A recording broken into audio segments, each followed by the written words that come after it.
any beat that they sending out or sending in. Just walked out of Citizens, counting blue faces about to run me up some Benjamins. Collecting all my dividends, business over pleasure, I ain't never getting intimate. Like what you trying to get into? Cause you asking all these questions like you trying to do an interview.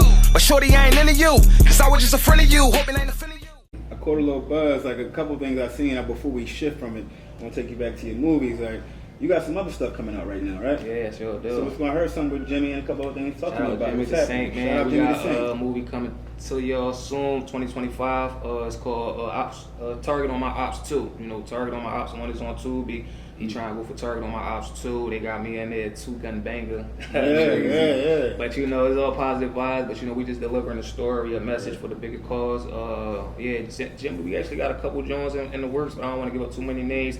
But we also, you know, I just finished up a movie with Lady S Enterprise. It's called Women. You know, she did a lot of work with Power, 50 and them over there, Empower. So.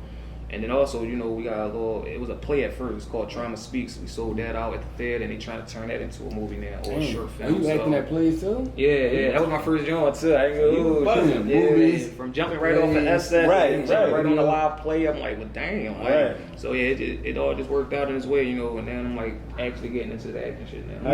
How that feel being in all these different lanes? Like, you ever get like overwhelmed? How you balance all of that? That's a lot. That is, I ain't gonna hold you. I mean, no, I just look at it because I've been doing it, you know, with the skits, you know, writing these. Like, I write a script, call the homies up, let you know I need you to play this, play that. We get together, we execute. So with the movie, it's kind of like the same scale, but just a little longer process. You know, coming to the table, read, sitting there, the process of that, going through the rehearsals and the Zoom calls, and then actually getting out there to execute. So I'm just learning it on that scale, but it's really like something that was like already something I was doing. It's just on a bigger scale now, so I'm prepared for it. So you merged both acting and music, but we had to choose one.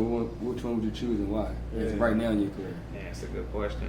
I definitely, because the love I got for music, I definitely have to go with acting, because I feel like there's so many more people I could reach just acting, you know, just being like, you know, on them type of movies where, you know, you get something from them movies and be a part of that, be behind that. I feel like music can only get us, well, in my eyes, can only get me so far, because like, you notice all the artists did so much with the music, and then they graduated to the actor world, and they became bigger artists, bigger, you know, bigger celebrities, bigger names and all that. So I feel like the movie scenes, like I said, I got a passion with just delivering art that you can see, and that's where it took me to switch up where I was doing that made it work for me. So I feel like that was my call. So I feel like that the movie lane is where it's at.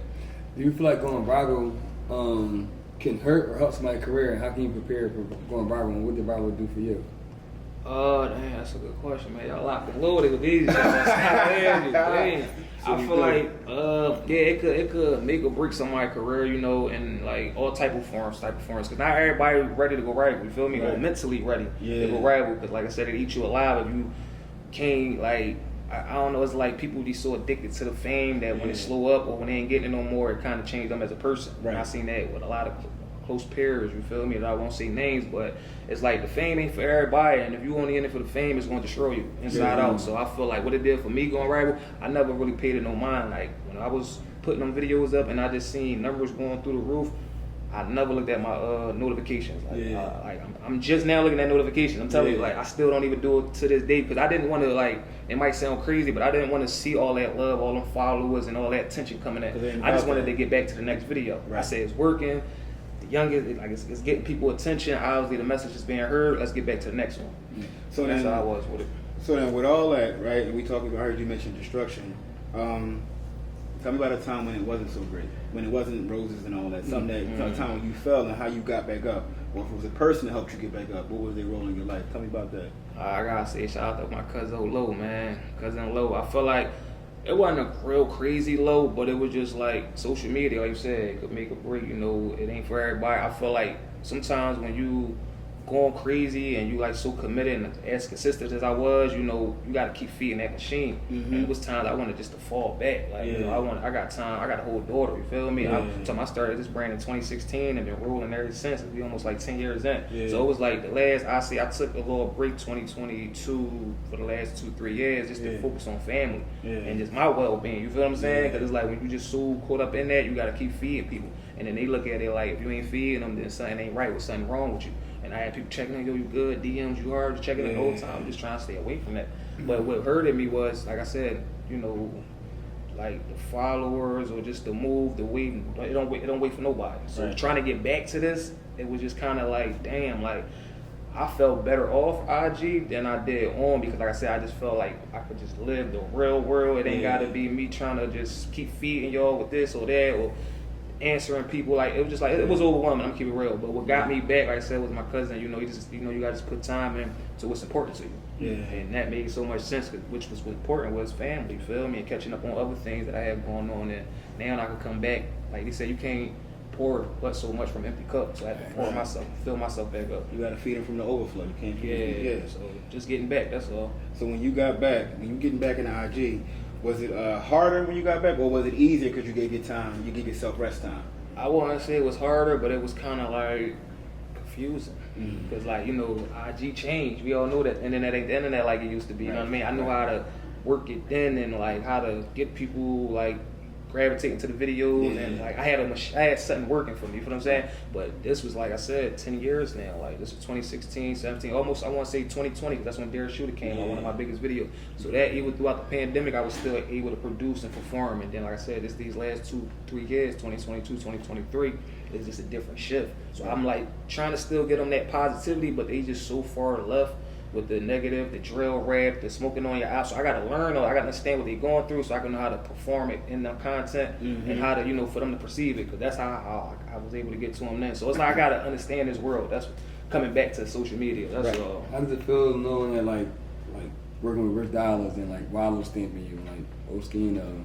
Yeah, OGs, man. Shout out to Oschino. That's crazy. Shout out. Everybody go through. Man, I got like, you know, get his flowers, because before, like I said, I started really transitioning to the positive rapper. Right. When I was still on my hard rap and all that, man, Oschino was probably one of the first celebrity like persons that I look up to, like that pull right up on me right there at Adams and the Boulevard, and this little 2-door Corvette that he always drive. Pulled right up on me, like, yeah, I'm out here now. After he was playing, he was really out there, because I told him I had some CDs for him. I wanted to hear it. He said, bro, jump in. I jumped right in, played the joint, played in the whole CD for him. He was in that joint jamming to it. And before I left, he said, you know what, send me 2 posters. I want to throw them joints up on the shrimp. Like, didn't charge me nothing. I'm like, yo, I'm in this Corvette really talking to, you know, his mink coat and all that, and he really like somebody he say he is, like he really be trying to uplift the youth, you feel me? And if you see potential young, he don't wait till you blow up just to try to show that love. Like, he really ain't had to do that. And it was a time, like I said, when I was, you know, it was like an OBH cookout, free ab and all of them, you know. But I was like, we was at the OBH cookout, and like I was selling shirts, started with 9 shirts,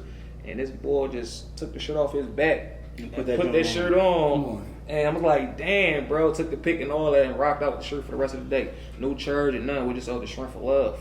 And that is genuine, bro. I got the picture. I'm going to send that to y'all, too. Yeah, do that. That was a memory moment. But, yeah, definitely shout out to old man, Wallow. You know, he like a big brother. Like I said, he came to one of my first cookouts ever. That was back in 2016 when we did the big community cookout.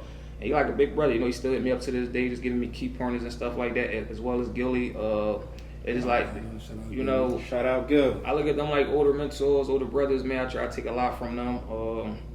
Who else you say? Rich Dollars. Yeah. Rich Dollars is somebody I grew up with. You know, that's like really a childhood friend, you know, and we always been tight, you feel me? Still tight. I just feel like just the internet, you know what I mean? Sometimes just grow people apart, you know, everybody got stuff going on. But yeah, just to be no better lock in with them at that time, you know, I think we need more of that. Yeah, today's memory is crazy. I ain't gonna hold you when you spit these names out. No, he named the hitters though. That's my guys right there, man. How do you feel about, like, you know, since we're gonna Oschino and Garci, not really too much on their issue, but just how, like, it's just feeling it's just we could never just come together, like, you know what I mean? It's like we can never go a year. That's crazy. Right there, going on, right, something going crazy, no bullshit. So I'm like, I mean, Oschino, like I said, that's OG, man. I always look at like I'm used to him getting this shit off on people and all that, and he never really wrong if you really look through or read between the lines. Like anybody he came at, he had his reasons and he passionate boy, so he gonna speak his mind. But I feel like with the him and Garci thing, I just feel like I wish they could patch that up, because I don't want to see that get worse than what it have to be. You know what I mean? They 2 men, they could just talk to each other. Like, I'm sure they know people that know people. Yeah, they just ain't a good look for the city, because the kids looking at it right now like a circus. Like, they just waiting for somebody to make a move. Who's gonna get killed first? Who's gonna make a move first? Numbers and them vibes. Yeah, so they just, and that's what I'm saying. Take that type of negativity to drive numbers and drive people to really watch something. When he been doing YouTube, like you look at YouTube, been putting videos out, him minding his business at the casino, doing what do.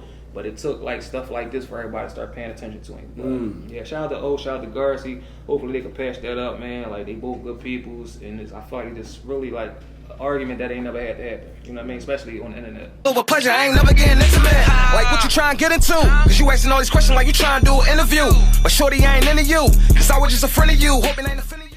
Live to be Legendary is proudly sponsored by Philly Real Estate Services and Solutions. Are you a Philadelphia landlord in need of expert landlord-tenant services? Look no further. Philly Real Estate Services and Solutions is here to represent you in landlord-tenant court, ensuring a smooth and hassle-free experience. Give them a call at 610-235-7998. Again, the number is 610-235-7998.